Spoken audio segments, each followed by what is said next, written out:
사사기는 이제 오늘까지 이제 끝내고 내일서부터는 사무엘상 말씀을 가지고 이제 새벽 기도를 하려고 합니다.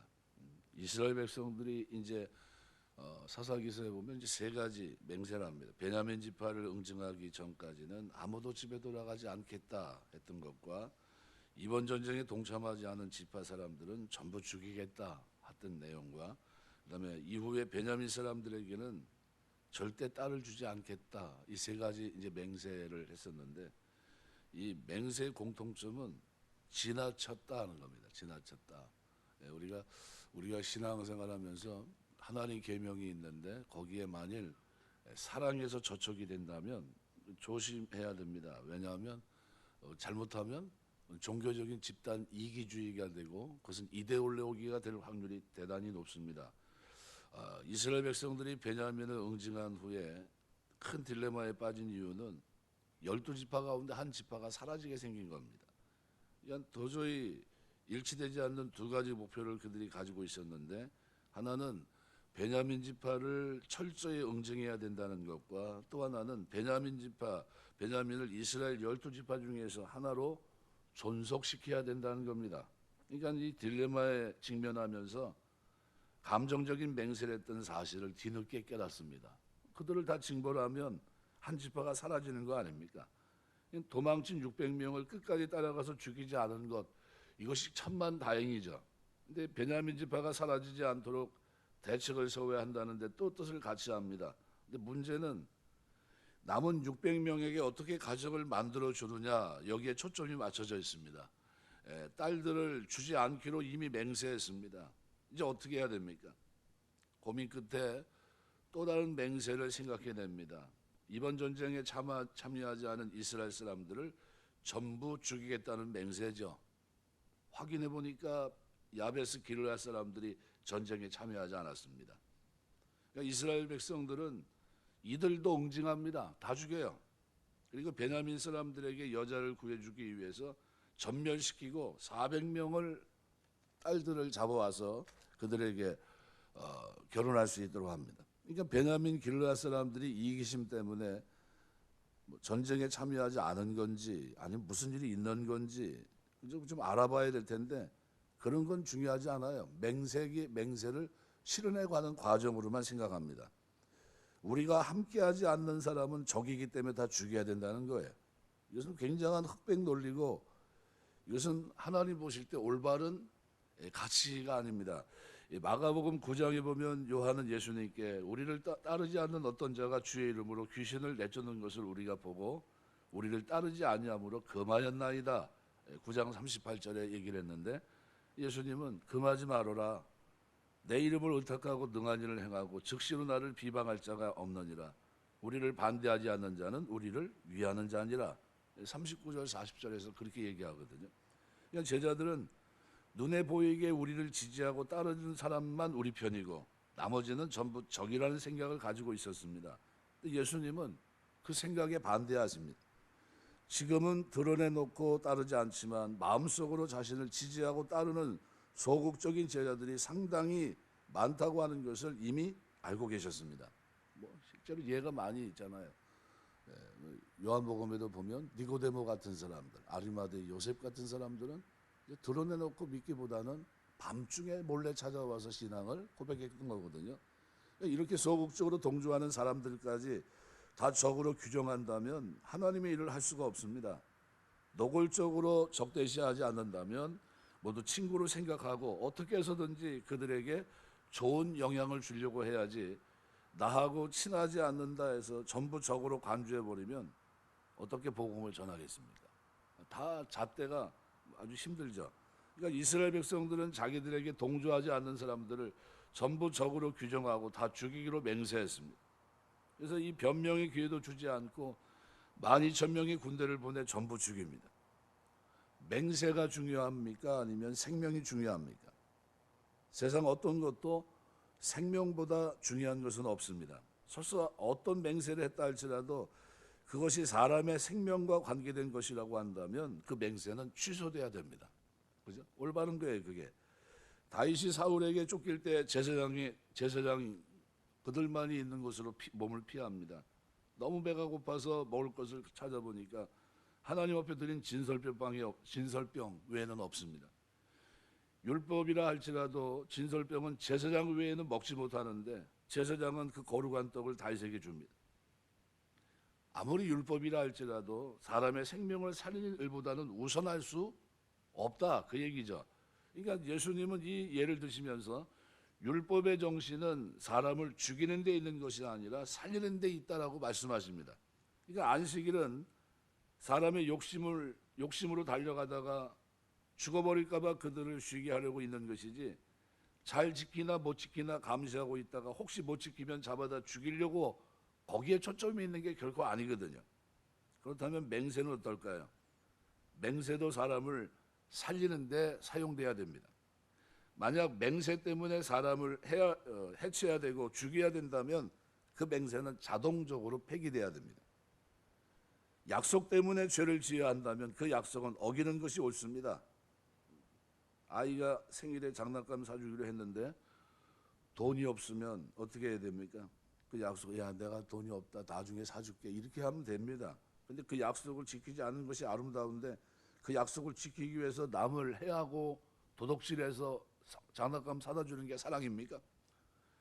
말이 안 되는 거예요. 그래서 로마서 12장 9절은 이렇게 표현합니다. 사랑엔 거짓이 없나니 악을 미워하고 선에 속하라. 다시 말하면 거짓말을 해가면서 살아가는 것은 사랑이 아니다. 불법을 저지르면서까지 사랑하는 것은 맞지 않다는 겁니다. 죄를 지어가면서 사랑해야 되고 약속을 지켜야 된다면 그런 사랑이나 약속은 깨버리는 것이 맞습니다. 이스라엘 사람들이 베냐민 사람들에게 여자를 구해주는 일과 야베스 길르앗을 치는 일을 연결해서 생각한 이유는 뭡니까? 도대체 그들은 야베스 길르앗을 응징하기 위해 그들을 친 것입니까? 아니면 베냐민 사람들에게 여자를 구해주기 위해 그들을 친 겁니까? 그들의 맹세는 자동 폐기돼야 될 맹세였던 겁니다. 그런데 폐기하지 않고 거기에 집착하고 있어요. 이스라엘 회중은 베냐민 사람들에게 대표를 보내 이제 정신이 번쩍 들고 나니까 앞에 펼쳐진 광경은 참혹합니다. 이제 그 맹세를 지키는 하고 어떻게 다 죽었어요. 그래서 화해를 청합니다. 그게 13절에서 15절 기록인데요. 온 회중이 림몬바 위에 베냐민 자손에게 사람 보내 평화를 공포하게 하였더니 그때 베냐민이 돌아온지라. 이에 이스라엘 사람이 야베스 길르앗 여자들에게 살려둔 여자들을 그들에게 주었으나 아직도 부족함으로 백성들이 베냐민을 위해 뉘쳤으니 이는 여호와께서 이스라엘 지파 중에 한 지파가 빠지게 하셨음이었더라. 불필요하게 여자들과 아이들까지 다 죽이는 바람에 죄를 응징하는 데서 더 나아가 하나님의 약속을 깨트릴 지경까지 가고 말았던 겁니다. 그래서 대책을 의논했는데 그것이 16절에서 18절까지입니다. 그러나 우리가 우리의 딸을 그들의 아내로 주지 못하리니 이는 이스라엘 자손이 맹세하여 이르기를 딸을 베냐민에게 아내로 주는 자는 저주를 받으려 하였음이로다 하니라. 이 저주는 어떻게 해야 됩니까? 자동 폐기됐어야 되는 겁니다. 근데 야베스 길르앗을 쳤고 처녀 400명을 잡아왔지만 아직도 200명이 모자릅니다. 여전히 맹세에 묶여서 아무것도 할 수가 없습니다. 누가 이 맹세를 풀어주면 좋을 텐데 그럴 사람도 없어요. 이제는 야베스 길르앗처럼 죽이고 빼앗아 올 것도 없습니다. 고민을 거듭하다가 실로의 축제를 생각해내요. 베델과 세겜 사이에 있는 실로에는 성막이 있었고 여호와의 절기가 되면 이곳 처녀들이 포도원으로 나와 춤을 추고 했습니다. 그때 숨어있다 여자들을 납치하면 어떻겠느냐라는 거예요. 또 다른 죄를 또 양산해냅니다. 혹시 그 여자들이 부모나 형제들이 항의하면 이것은 납치당한 것이므로 맹세를 어긴 것이 아니라고 말하면 되지 않겠느냐. 아주 처절합니다. 자기들의 그 맹세를 합리화시키기 위해서. 그러니까 베냐민 사람들은 이렇게 실로의 처녀들을 납치하면서 대를 잇게 되었습니다. 결국 이스라엘 사람들은 맹세를 다 지켰어요. 그런데 그 과정에서 너무 많은 희생이 있었던 겁니다. 난 사람 떳떳하고자 이렇게 많은 사람을 죽이고 납치해도 될까? 물론 자신들은 맹세를 다 지켰습니다. 그런데 그렇게 하기 위해 너무나 많은 사람들을 죽게 했고 다치게 했고 그리고 고통 속에 몰아넣었어요. 이것이 과연 하나님의 뜻에 맞는 일입니까? 이것은 신앙이 아니라 이데올로기예요. 이데올로기라고 하는 것은 일종의 자기 신념을 믿는 겁니다. 유대인들이 안식일 문제를 놓고 예수님과 충돌한 이유가 뭡니까? 예수님은 안식일 정신을 중요하게 생각하신 반면에 유대인들은 안식일 규례야말로 자신들을 하나로 묶을 수 있는 이데올로기라고 생각했기 때문입니다. 이것이 중요해요. 이데올로기는 자신을 추종하지 않는 모든 자를 적으로 규정합니다. 그래서 공산주의가 그래서 이데올로기입니다. 실체가 없기 때문에 그렇게 하지 않으면 사람들을 한데 묶을 수가 없어요. 신앙은 그런 게 아닙니다. 신앙은 설득이 필요합니다. 과거의 죄를 버리고 새로운 삶을 살도록 설득하는 것이 신앙입니다. 그래서 율법에서 만일 사랑이라고 하는 이 핵심이 빠져버리면 유대교라고 하는 무서운 이데올로기가 생기게 되는 겁니다. 예수님 당시의 유대인들은 이 유대교라고 하는 이데올로기 밑에서 무거운 짐을 지고 신음하는 노예였어요. 613가지 율법을 정해놓고 그 속에는 의와 인과 신을 잃어버린, 그죠? 사랑을 잃어버린, 그죠? 하나님께서 원했던 그 중심을 잃어버린, 내면의 진정한 사랑과 모든 것을 잃어버린 그냥 형식만 갖추고 있었던 그런 종교적인 집단이었던 겁니다. 우리가 좀 깊이 생각해 보셔야 돼요. 내 신앙에 사랑이 빠진다면 이렇게 될 수 있다는 겁니다. 정죄의 도구로 613가지 율법을 가지고 사람을 죽이고 사람을 낭패하고 일어서지 못하도록 만드는 올무의 도구로 내가 가지고 있는 지식이 그렇게 쓰임받을 수 있다는 거죠.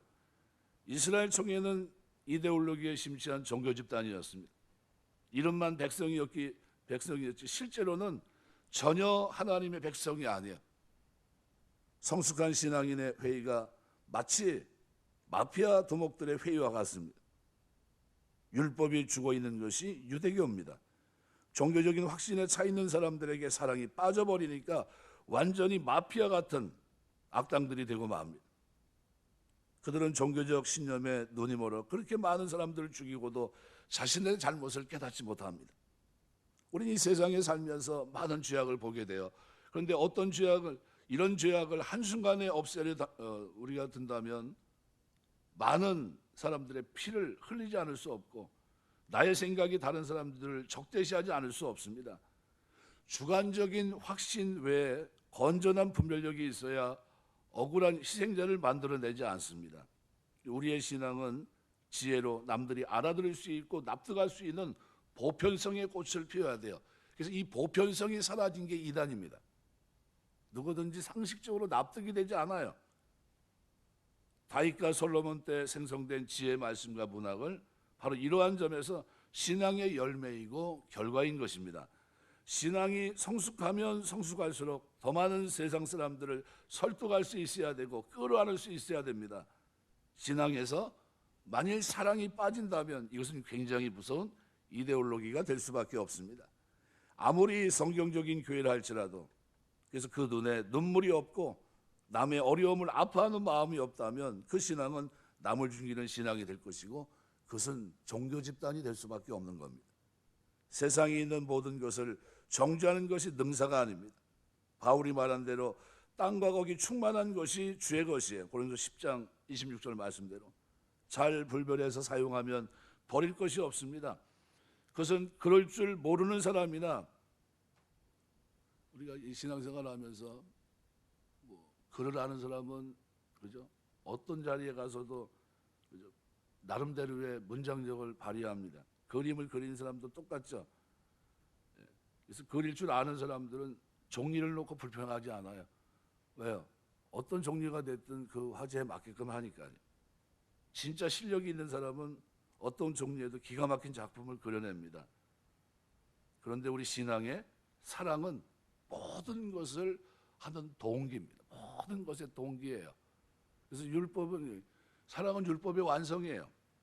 아무리 놀라운 진리를 할지라도 사랑이 없다면 이데올로기로 전락해서 많은 사람들에게 자유를 빼앗고 그들을 판단 그리고 파멸에 빠뜨리는 도구가 될 수 있다는 겁니다. 그런데 참 감사한 것은요, 하나님께서 우리에게 이렇게 살 수 있는 길인 진정한 왕을 주셨다는 겁니다. 바로 구주 되신 그리스도예요. 잘못한 것을 고칠 수 있고 이제는 그 사랑의 정신을 가지고 이 땅을 살 수 있는 길이 드디어 열린 겁니다. 악의 사슬이 있습니다. 한번 실수하면 실수를 무마하기 위해 계속 죄를 지어야 되는 세상입니다. 이스라엘에 왕이 없었어요.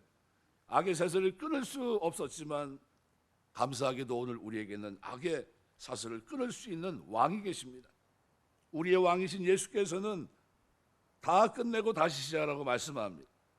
과거의 잘못된 맹세도 폐기하라고 말씀합니다. 과거를 들춰내고 또 들춰낼 필요가 없습니다. 왕이 끝났다고 하면 끝난 겁니다. 이것이 우리에게 왕 대신 예수 그리스도가 필요한 이유입니다. 나의 신앙에 눈물이 있을까? 있어야 됩니다. 나의 신앙에 반드시 사랑이 있어야 됩니다. 그것이 없다면 아무리 위대한 신앙이나 교리, 무서운 이데올로기가 될 것이고 사람을 죽이는 무서운 무기가 될 수밖에 없습니다.